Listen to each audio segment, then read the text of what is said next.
Good afternoon, everyone. I'll welcome you all to this special council meeting just for a couple of items. So thank you all for making yourselves available for this, and I'll ask Councillor Maru to do the opening karakia, please. Kia ora, thank you. Whakataka I te hao ki te uru, whakataka te hao ki te taonga. Kia makina ki uta, ki ma taratara ki tai, ihi aki ana, ate atakura, hi teo, he huka, he ahu, te he Māori ora. Thank you, Councillor Maru. Do we have any apologies? One from Mayor King. Are there any other apologies? If not, would someone like to move those apologies accepted? Move Councillor Marling, second Councillor Hill. All those in favour will say aye. Aye. Against, the resolution is carried. Any declarations of interest? No. Late items nil. Presentations nil. Reports, establishment of a joint Nelson Tasman Regional Transport Committee. That's in your name, I think, Drain. Elaine's rather, sorry. Yeah, I'll take it if that's okay. Yeah. But thanks to Elaine for preparing the report. The proposal in front of you is to establish a joint regional transport committee. The primary functions of a joint regional transport committee are to establish a regional land transport plan and a regional passenger transport plan. But under new regulations, they'll also have a role in setting speed management plans. So the proposal in front of you is to combine basically the two committees of the Nelson Regional Transport Committee in Tasman into a new structure. The primary reasons for this are strategic and practical. From a strategic perspective, they're a connected network and our customers see no difference, and they'd probably like to make sure that we have joined up planning. And from a regional advocacy perspective, the joint RTC is going to have much more gravitas, much more weight when it speaks on the combined region's behalf with the central government. From a practical perspective, I can say we really do lots of joint planning with Nelson, and having two regional transport committees makes it quite hard. Actually, when you get to the pointy end of the process, and having a combined regional transport committee will make that process administratively more smooth. In terms of the resolutions, there are a couple of tweaks. The first is just a technical one referring to Deputy Mayor Bryant as Deputy Mayor Bryant instead of Councillor. And the other one is actually appointing Deputy Mayor Bryant as the chair of the Joint Regional Transport Committee, which is required by the terms of reference included in the papers today, but was omitted from the resolutions. We've taken the slightly unusual step of specifying specific councillors, and the Deputy Mayor in this case, for roles. And that's because a few weeks ago you considered your representation of the local Regional Transport Committee, and we basically extended that out into the resolution. So Councillor Deputy Mayor Bryant, Councillor Dowler, and the two alternates are the other two members on the RTC. So that's why the names are there rather than being left blank, which is a slightly unusual practice, but that's the rationale. Happy to take questions. Councillor McKenzie. Thank you very much, through the chair. Actually, I'm happy just to go on record to move the resolution if I can, although I have got a couple of questions, but I'll move it. Firstly, congratulations, Deputy Mayor Bryant, for chairing this committee, because I think that your experience over a long time with transport will prove to be really beneficial for this committee. So that's good. Two questions. Firstly, one of the most common matters that's certainly raised with me by the communities that I interact with is the speed management plan work. So, you know, there was an expectation that we were going to do it this year. We lost some staff. Then we started talking about the first quarter next year. So I'm really looking for an assurance that wrapping that into this joint committee won't diminish the importance and the timeliness of getting that work done. So that's my first question. My second question is So just in terms of the, artifacts that will be produced by the joint council, in the terms of reference 3.2, it talks about that they would be prepared for adoption by the partner councils. So just want to clarify, is that adoption by the joint committee, or is that adoption by each council? Through the chair, in terms of the speed management plan, look, I haven't yet found replacement staff for the 2 transport planners who left, so I can't guarantee anything, I'm sorry. But what I can say is I think that in the short term, actually combining with the regional transport committees gives us access to support at Nelson City Council.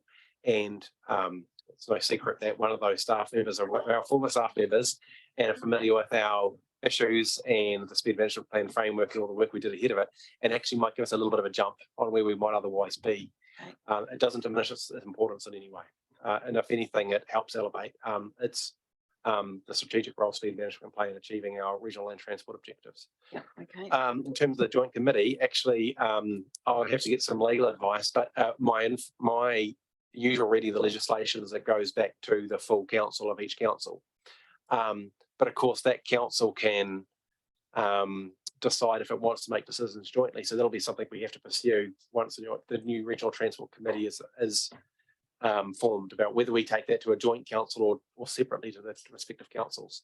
The legislation is a bit odd because it applies to us as a unitary authority. It's really crafted for a regional environment where there are separate regional councils and territorial authorities. So it's a bit unusual applying it to us, but just got to work with it. Okay, I mean, I just think we've had situations in the last triennium where important decisions have had to go back to each individual council, and sometimes that causes differences or delays, whereas if in actual fact it was approved by the joint committee, that might be better. But anyway, I just wanted to raise that. I'll leave that with you. Happy to follow that up and see if we can. Yep. Thank you, Councillor Butler. Thank you. Then Councillor Green. Yeah, I just would like a clarification about the role of the Tasman Transport Committee as to whether or not that still exists, or where, and if not, whether or not there will be some guarantee about consumer input and iwi input, given that the Tasman Regional Transport Committee has a wider membership. Through the chair, resolution 3 of the or draft resolution 3 of the report just establishes the regional transport committee that was formed a few weeks ago. So that will cease to exist if you accept these proposals. In terms of wider advisory member involvement in the RTC and iwi input into the process, that'll be one of the first things I know that the Joint Regional Transport Committee will be discussing. And I anticipate actually that there'll be a few tweaks to the terms of reference that we come back to you on, which might include changing the membership to include advisory members. There can be no more decision-making members on the joint RTC because it's bound by statute that it prescribes who can make decisions as part of the joint RTC. But we can certainly have advisory members. I know the committee are keen to discuss that and come back to the councils. Irrespective of whether there's formal membership on it, I can say that our networks and connections with iwi will make sure that we keep them as informed as possible. One of the things that's important to note is that a key element of the regional land transport plan is actually our own transportation plan as a territorial authority, if you like, as a road controlling authority. And so, all of our plans for our own road program or transportation program will go through the usual process with engaging with iwi as part of the long-term plan as well. So there's various ways that we'll make sure that we stay connected with iwi. Thank you, Councillor Greening. I just had one question, although I might just respond to an earlier observation. I'm not quite in agreement with Councillor Kenzie's suggestion that it be reduced to a smaller group reporting back. I think if you're going to have that kind of approach to all council meetings, you do question whether you should be even having a council. I think it's important for democracy that all councillors are involved in supporting these types of important decisions that are coming back as recommendations. And I don't believe it should be reduced to a smaller elite group within council. So I disagree with that approach. My question is really for the clarification of the public. Really, Councillor Greening, just for a moment, Councillor Mackenzie shaking her head in disagreement with what you're saying she said. So I'll just get her to clarify that for you. Thank you. I wasn't suggesting any reporting back to a smaller group. I was advocating for reporting back to the committee, which is comprised of the 2 full councils. yeah, as long as it's the full councils, that's fine.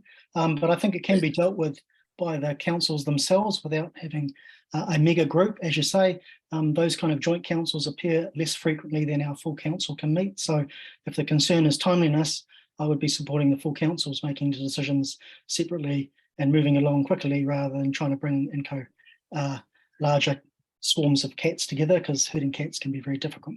My question relates to the significance policy in 3.1 of the terms of reference. I just wonder if you could clarify exactly how that will work, perhaps for the benefit of the public, what that actually entails. Perhaps a good example would help explain that. I understand that they are setting the significance policy. So what will that mean? Will that bind council, or is that also coming back as a recommendation? Green. Through the chair, I might just explain the role that significance policy adopted by the regional transport can play. It's different to the significance and engagement policy that we adopt as a council. It's specifically related to the regional land transport plan and the regional passenger transport plan. And essentially, in a normal regional council territorial environment, what the regional land transport plan does is it acts as a gatekeeper. It acts as a gatekeeper to any programs that go to the Waka Kotahi through the National Land Transport Fund. So, in other words, if you don't get an RLTP, you don't go up for consideration through to Waka Kotahi subsidy funding, or for Waka Kotahi owns their own program funding at all. So it plays a really important role. Because it does that, there has to be the legislation requires some kind of threshold for changes to the RLTP primarily. So sometimes there are going to need to be changes through the RLTP in between 3-year review periods. And what it says is, hey, you need to have a policy that says, when are you just going to make those changes and they just go through to Waka Kotahi, or when do you require consultation on those changes? Typically, the changes, policies are talk about the significance and controversy of a decision, but the most important threshold that's usually in the policy is around $1 change to the program. So does any individual dollar value exceed, say, $5 million? And if it's less than that, the regional transport committee will usually just consider it on its own merits without consultation and recommend it or not to the National Land Transport Fund. If it exceeds that, the expectation is that there's some kind of public consultation that's taken before they make a final decision on that. So that's the importance of that particular policy and how it operates in practice. It's really about changes to that. I can give you one really good example where, for practical reasons, the Regional Transport Committee decided not to adhere to its policy, and that was when the Kaikoura quake struck. Waka Kotahi, because it was a joint top of the south plan that included the Marlborough district, Waka Kotahi needed to spend $60 million urgently to do work. And there was no point, even though that was way in excess of our threshold of, I think it was about $4 million at the time, no point in consulting on that because it just would have delayed it. So they acknowledged that there's a Section 80 acknowledgement that we wouldn't comply with our own policy, and they moved on.